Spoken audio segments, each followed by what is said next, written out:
ನಮಸ್ಕಾರ ಸ್ನೇಹಿತರೆ, ನೋಡಿ ಇವತ್ತು ಬಂದಿರೋ ಜಾಗ 1.5 ಎಕರೆ ಇದು ಕೊಡುವಂಥದ್ದು. ಈ ಫೆನ್ಸ್ ಏನು ತೆಂಗಿನ ಗಿಡ ಹಾಕಿದಾರೋ ಇದು ಬಾಕ್ಸ್ ಟೈಪಲ್ಲಿ ಸ್ಕ್ವಯರ್ ಆಗಿದೆ. ಇದು ಚಾಮರಾಜನಗರ ಜಿಲ್ಲೆ ಕೊಳ್ಳೇಗಾಲ ತಾಲೂಕು. ಕೊಳ್ಳೇಗಾಲದಿಂದ ಒಂದು 15-16 ಕಿಲೋಮೀಟ್ರ್ ಆಗುತ್ತೆ ಇಲ್ಲಿಗೆ. ನೋಡಿ ಅಕ್ಕಪಕ್ಕ ಎಲ್ಲ ತೋಟ, ವಿಲೇಜ್ ನಿಯರೇ. ಇದು ಬೆಂಗಳೂರಿಂದ 155 ಕಿಲೋಮೀಟ್ರ್ ಆಗುತ್ತೆ. ಮೈಸೂರಿಂದ ಒಂದು 80 ಕಿಲೋಮೀಟ್ರ್ ಆಗುತ್ತೆ. ನೋಡಿ ತೆಂಗಿನ ಗಿಡ ಹಾಕಿರೋದು, ಅವ್ರು ಬೋರಿಂದ ನೀರು ಹಾಕ್ಕೊಂಡು ಡ್ರಿಪ್ಪು ಜೋಳ ಹಾಕ್ತಾಯಿದ್ದಾರೆ. ನೋಡಿ ಒಳ್ಳೆ ವ್ಯೂ ಹಿಂದೆ, ತುಂಬ ಸೂಪರಾಗಿದೆ ಜಾಗ ಮಾತ್ರ. ಈ ತಾರ್ ರೋಡ್ಗೆ ಈ ಕಡೆನೂ ವಿಲೇಜು, ಆ ಕಡೆನೂ ವಿಲೇಜ್ ಇದೆ.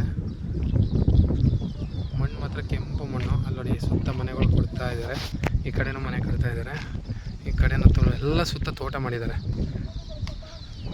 ತುಂಬ ಚೆನ್ನಾಗಿದೆ ಜಾಗ ಮಾತ್ರ, ಬ್ಯೂಟಿಫುಲ್ಲು.